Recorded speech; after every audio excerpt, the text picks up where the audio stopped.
ada fajar sotik. Fajar kadhib itu saat situasi di langit itu terang ya.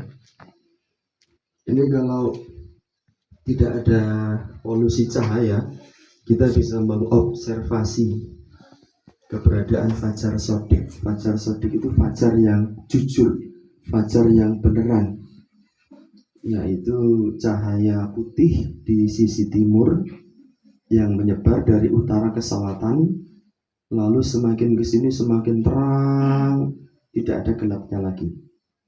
Dalam banyak hadis disebutkan dalam kondisi tidak ada bulan dan tidak ada listrik di zaman Nabi, seseorang itu berhadapan-hadapan begini dari jarak hanya beberapa meter saja, dia belum bisa mengenali wajah orang lain. Al-Imam Muhammad Nasiruddin Al-Albani, Syekh bin Baz, Syekh Utsaimin, dan hampir seluruh asatidzah ahli sunnah wal jamaah mengatakan bahwa keberadaan waktu subuh yang biasa dilakukan kaum muslimin di seluruh negara Islam itu terlalu maju, sekitar 15 menit sampai 20 menit. Makanya teman-teman kalau melakukan sholat subuh di pondok-pondok pesantren itu mesti belakangan, apalagi saat di Masjid Nabawi. Saya bolak-balik di Masjid Nabawi itu ngecek jam itu subuh itu jam 5 lebih 15, jam 5 lebih 10 menit, hampir selalu seperti itu. Demikian juga di Masjidil Haram. Kalau di pondok-pondok pesantren salafi biasanya adzannya itu bareng, cuma qomatnya lama. Jeda dari adzan dengan qomat itu sekitar 20 menit.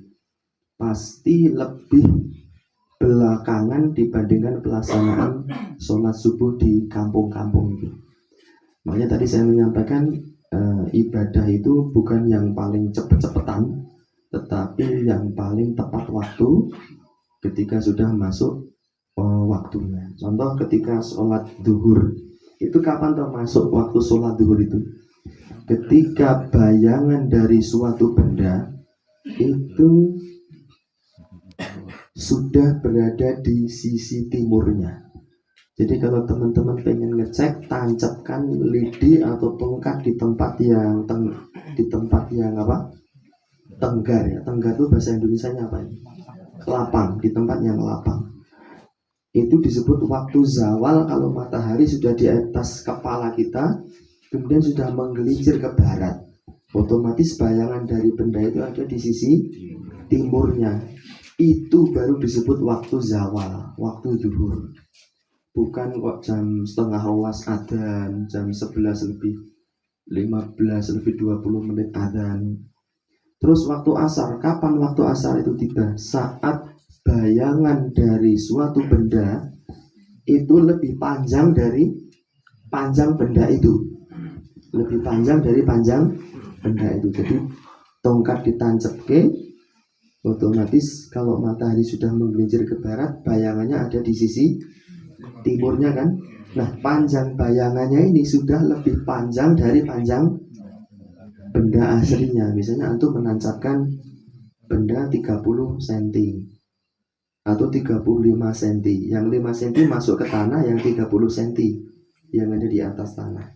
Nah, bayangan benda itu yang ada di sisi timur itu sudah lebih panjang dari 30 cm. Itu disebut waktu sholat asar, sampai sebelum terbenamnya matahari. Itu sudah disebut masuk waktu. Kalau maghrib, waktunya kapan? Saat bulatan matahari sudah mulai tenggelam, meskipun semburat sinarnya itu masih muncul di atas. Sampai kapan? Sampai hilangnya warna merah di langit. Warna merah di langit. Jadi kalau teman-teman memperhatikan langit itu saat matahari tenggelam itu mesti ada semburat warna merah di sebelah barat. Itu kalau warna merah sudah hilang sama sekali, itu sudah masuk waktu sholat isya. Kalau belum hilang jangan adzan. Itu. Kalau belum hilang jangan adzan. Nah, mungkin karena kita itu hidup di tengah masyarakat, ya masyarakat kita senangannya meruput gitu. meruput sampai Al-Imam Muhammad Nasiruddin Al-Albani itu berfatwa, kalau memang kita yakin waktu subuh itu belum masuk, kok masjid di kampung kita itu sudah adzan, bahkan sudah qomat, padahal fajar shodiq itu belum terbit, maka kata beliau kita sholatnya diniati sholat sunnah mutlak. Nanti ketika fajar shodiq sudah terbit, ya kita pulang ke rumah sholat lagi, niat sholat subuh seperti itu. Kenapa? Karena Allah Ta'ala berfirman, Inna sholata kanat 'alal mu'minina kitaban mauqutah.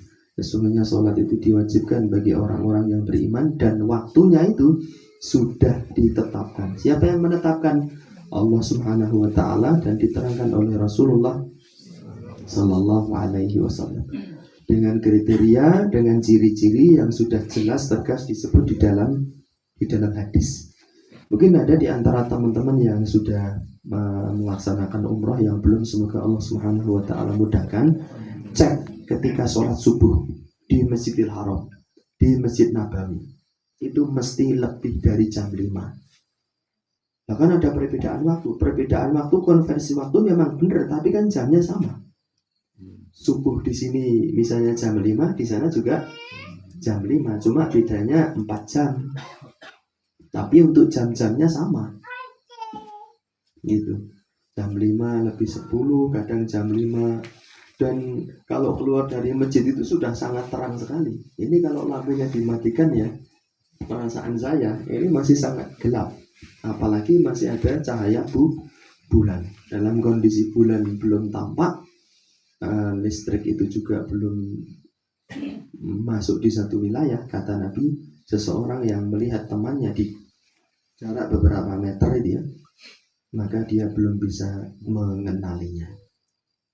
Kemudian dalam riwayat yang lain, sahabat memperkirakan jarak antara azan dengan qomat itu sekitar 60 ayat dengan panjang yang sedang, dengan bacaan yang mujawad murattal, yaitu menjaga batasan-batasan tajwid.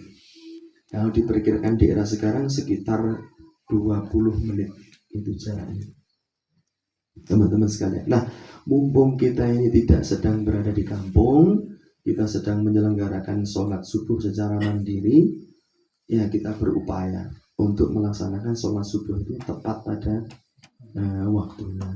Jika sudah masuk fajar, baru kita melaksanakan itu. Ini jam berapa sekarang ini? Jam setengah 5. Setengah 5 masih kurang ya. Kita sepakati 10 menit lagi. Gimana? Itu ya. Silahkan yang pengen berzikir atau pengen berdoa, atau yang belum sholat sunnah fajar, dilakukan sholat. Dan kita tidak buru-buru berkaitan dengan pelaksanaan sholat subuh ini.